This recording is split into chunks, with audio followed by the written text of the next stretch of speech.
Social মিডিয়াকে হাতিয়ার করে দায়িত্বপূর্ণ এক চিকিৎসকের নামে অভিযোগ তোলাকে কেন্দ্র করে শোরগোল চিকিৎসা মহল ও নাগরিক সমাজে। মুর্শিদাবাদ মেডিকেল কলেজ ও হাসপাতালে দীর্ঘদিন ধরে চিকিৎসা করে আসছেন ডক্টর রঞ্জন ভট্টাচার্য। বিপদে আপদে গরিব মানুষের কাছের মানুষ হিসেবেই পরিচিত এই চিকিৎসক। কিছুদিন আগে আউটডোরের মধ্যে তারই অধীনে থাকা এক রোগী তাকে আগে দেখে দেওয়ার আবদার করতে থাকে। চিকিৎসক সেই আবদার পূরণ না করতে তেলে বেগুনে জ্বলে ওঠেন ওই রোগী। তারপরে সোশ্যাল মিডিয়াতে ওই চিকিৎসকের নামে বেশ কিছু আপত্তিকর কথা লেখেন, যা নিয়ে ক্ষুব্ধ জেলাবাসী।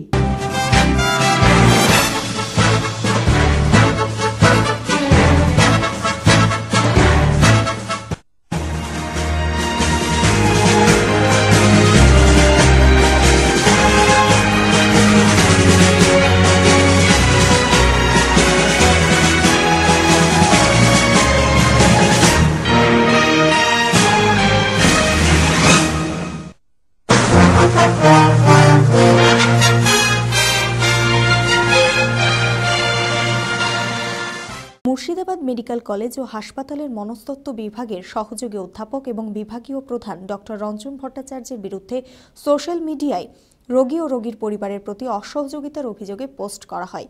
কিছুদিন আগে আউটডোরের মধ্যেই তারই অধীনে থাকা এক রোগী তাকে আগে দেখে দেওয়ার আবদার করতে থাকে। চিকিৎসক সেই আবদার পূরণ না করাতেই তেলে বেগুনে জ্বলে ওঠেন ওই রোগী। তারপরে সোশ্যাল মিডিয়াতে ওই চিকিৎসকের নামে বেশ কিছু আপত্তিকর কথা লেখেন, যা নিয়ে ক্ষুব্ধ জেলাবাসী। তবে ডাক্তারবাবুর কাছে যারা দীর্ঘদিন ধরে নিজেদের চিকিৎসা করে থাকেন সেই সমস্ত রোগীরা এই অভিযোগ মানতে নারাজ। মুর্শিদাবাদ মেডিকেল কলেজ ও হাসপাতালে আগত রোগীরা ডাক্তারবাবুকে অত্যন্ত ধীর স্থির এবং শান্ত স্বভাবের মানুষ হিসেবেই চেনেন। স্নায়ুর সমস্যার জন্য মুর্শিদাবাদ মেডিকেল কলেজ ও হাসপাতালে ডক্টর রঞ্জন ভট্টাচার্যকে দীর্ঘদিন ধরে দেখাচ্ছেন ডোমকলের সৈকত রায়। তার কথায় চিকিৎসক হিসেবে ভীষণ ভালো এবং ডাক্তারবাবুর ব্যবহার ভালো বলেও মন্তব্য তার। একটু আমার নার্ভের প্রবলেম আছে, ওই জন্য 3 বছর থেকে ডাক্তারবাবুর ব্যবহার খুবই ভালো এবং ট্রিটমেন্ট খুবই ভালো করেন। মানে ওষুধ যেগুলো দেন তাতে কোনো আমার কোনো যে সমস্যার জন্য আসি সেই সমস্যাটা আর ফিল হয় না, সব কিছু ঠিকঠাক।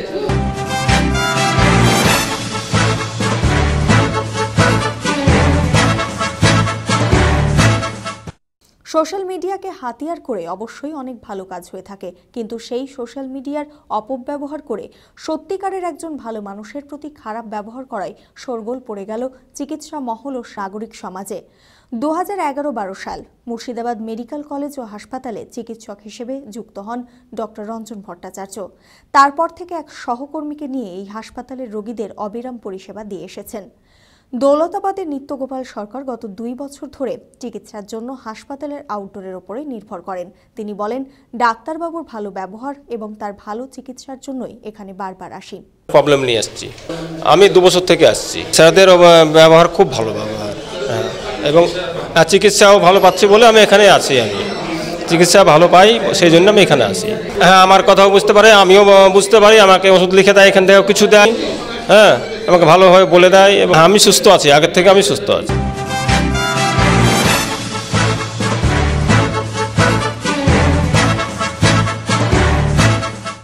তিন বছরেরও বেশি সময় থেকে বহরমপুরের জয়িতা মণ্ডল চিকিৎসার জন্য ডক্টর রঞ্জন ভট্টাচার্যকে খুব কাছ থেকে দেখছেন।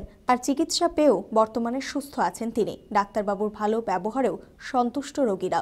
আমার অসুবিধা হচ্ছে এই যে নার্ভের প্রবলেম, আর আমার ঘুম থেকে ওঠার পর আমার একটা কেউ হঠাৎ করে যদি চমকে ডাকা হয় তাহলে আমার নাকি হাতটা একটু কাঁপে। তার জন্যই আমি ডাক্তারবাবুর কাছে আগে আসা, যে এরকম হঠাৎ এরকম কেন হচ্ছে হঠাৎ করে। প্লাস অনেকদিন আগের থেকে এই প্রবলেমটা আমার ছিল, প্লাস 5-6 বছর হয়ে গেল। তো ডাক্তারবাবুর কাছে আমি 3 বছর ধরে আসছি, যে ডাক্তার রঞ্জন ভট্টাচার্য ডাক্তারবাবুর কাছে আমি আসছি। হ্যাঁ, এটা আমি কমছে বুঝতে পারছি, কারণ আমার এটা প্রায় 1.5 বছর 2 বছর থেকে যেটা হতো সেটা এখন আর হচ্ছে না। চিকিৎসা পরিষেবা খুবই সুন্দর, খুবই ব্যবহারও ভালো ডাক্তারবাবুর, আর এমনিও খুব সুন্দর মানুষ হিসেবে ডাক্তারবাবু অসাধারণ, খুবই ভালো।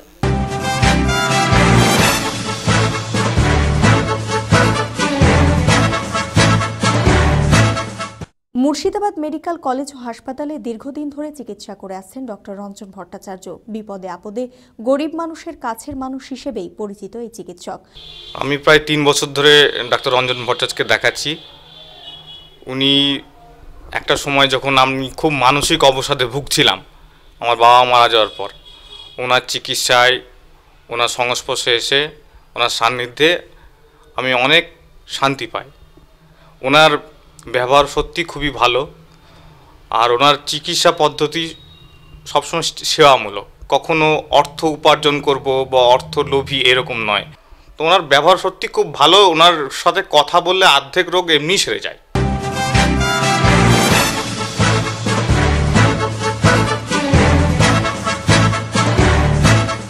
যন্ত্রণা আর ওই বুক ধরপড় করে, ওটা আছে মোটামুটি 2 বছর।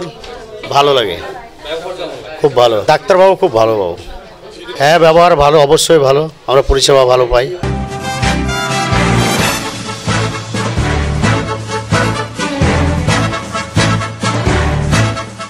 ডাক্তারবাবুকে যাবো ওই রঞ্জন ভট্টাচার্য। এখন আমি ভালো আছি, সুস্থ আছি, খুবই ভালো। ব্যবহারটা খুবই ভালো, চিকিৎসা খুবই ভালো, মানে ভালোভাবে কথাবার্তা বলেন, মানে কথাবার্তা শুনে হাসিয়ে দেন, এমন যে সব কিছু ভুলে যায়, মুহূর্তের মধ্যে যেন কিছুই হয়নি এরকম। হ্যাঁ, খুব ভালোভাবে ভালো দেখান।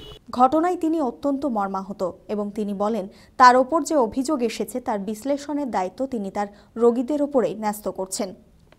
দেখুন, বিগত 9ই জানুয়ারি অর্থাৎ বুধবার দিন, যেদিন আমার সবচেয়ে বেশি পেশেন্টের ভিড় থাকে ওই আউটডোরে, সেদিন আনুমানিক 1:50 নাগাদ তারা আসেন, এই রোগী যারা আমার বিরুদ্ধে সোশ্যাল মিডিয়ায় বিষোদ্গার করেছেন, এসেছেন। এবং আসার সাথে সাথে তখন আমার প্রচণ্ড ভিড়, আমার ব্যস্ত আউটডোরে যেরকম ভিড় থাকে, তা আমার সাথে এই মুহূর্তে মুর্শিদাবাদ মেডিকেল কলেজে 2জন ইন্টার্ন আছে আমার আউটডোরের দিন।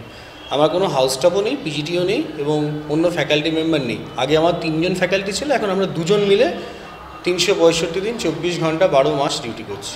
এবং তখন উনি আসেন, আমার তখন টেবিলের সামনে অনেক স্তূপাকৃতি কাগজ, তার মধ্যে যে সমস্ত পরীক্ষা এমআরআই, সিটি স্ক্যান, ইসিজি এগুলো করতে হয়, সেগুলো একমাত্র আমার সই ছাড়া হবে না। তা সেই সইগুলো করছি। আর বাদিকের লাইনে আনুমানিক 20 জন পেশেন্ট এবং ডান দিকে 2জন ইন্টার্নের কাছে 5জন করে দাঁড়িয়ে আছেন। তা উনি তখন এসে একটু তাড়াহুড়ো করেন।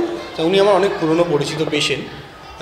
তা আমি বলি যে ঠিক আছে, আপনি আমার ডান দিকে আসুন, আমার জুনিয়র ডাক্তার আছেন, ওনারা আপনার কাছে হিস্ট্রিটা নিই এবং তার সাথে ব্লাড প্রেশার অন্যান্যগুলো চেক আপ করে আমাকে ব্রিফ করুন।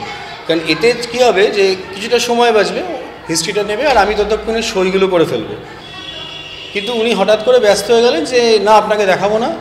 এবং তখন আমি বললাম তাহলে আপনি এদিকে আসুন, আমি লিখতে তো হবে আমাকে কিছু। বলে না, আমি ওনাকে দিয়ে দেখাবো না, আমি আপনাকেই দেখাবো না, আমি দেখছি, আপনি আসুন। কিন্তু উনি না শুনে জোর করে চলে গেলেন এবং আমার ইন্টার্নের কাছ থেকে ইন্টার্ন যখন নোটটা দিল যে he is not willing to consult, she is not willing to consult করে সই করে দিলেন এবং উনি চলে গেলেন। তা এরপরে আমি কিছু জানি না। হঠাৎ রাত্রেবেলা আমি বেশ কিছু আমার যারা বন্ধুবান্ধব আছেন বা আমার পরিচিত পেশেন্ট আছেন তাদের থেকে শুনতে পাই যে আমার নামে সোশ্যাল মিডিয়ায় এরকম কিছু কমেন্ট করা হয়েছে। ফেসবুকে যারা এই কমেন্টগুলো করেছেন তারা হয়তো জানেন না আমার সম্পর্কে, এবং একটা জাস্ট যে কমেন্টের থ্রেডগুলো যেগুলো আমি পেয়েছি, তা আমার ব্যক্তিগত পেশাগত জীবনে এত নিরলসভাবে পরিশ্রম করার পরেও যদি আজকে আমাকে এরকম উৎসাহ দেওয়া হয় এবং আমার সম্বন্ধে না জেনে আমার বিরুদ্ধে যে সমস্ত ভাষা প্রয়োগ করা হয়েছে সেগুলো ভীষণভাবে আমাকে ব্যথিত করেছে। তাই আমি এটাই, আমাকে ঘুরে দাঁড়াতে হবে, কারণ এটা হতাশার কোনো জায়গা নেই। আমাকে নিরবিচ্ছিন্ন চিকিৎসা দিতে হবে। আমরা হিপোক্রেটিস ওথ নিয়ে কাজ করি, যেখানে আমার কর্তব্য হচ্ছে নিরবিচ্ছিন্নভাবে পালন করে যাওয়া। তাই হয়তো আমার মনে হয় মানুষ এটা বুঝতে পারবেন যারা এই জাতীয় মতামত দিয়েছেন। তাদের কাছে আমি বলবো যে আপনারা একটু পুনর্বিবেচনা করবেন, সঠিক মূল্যায়ন করবেন।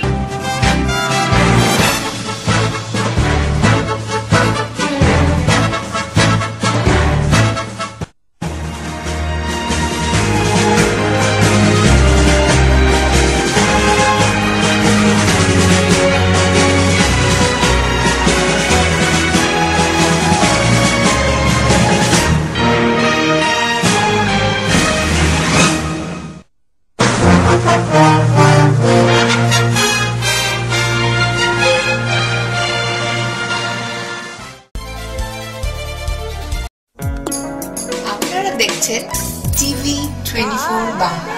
টিভি 24 বাংলার সমস্ত খবরের আপডেট পেতে ইউটিউবে সাবস্ক্রাইব করুন টিভি 24 বাংলা চ্যানেলটিকে এবং সাবস্ক্রাইবের পর অবশ্যই বেল আইকনটি একবার ক্লিক করুন। কমেন্টস আর শেয়ার করতে ভুলবেন না। টিভি 24 বাংলা।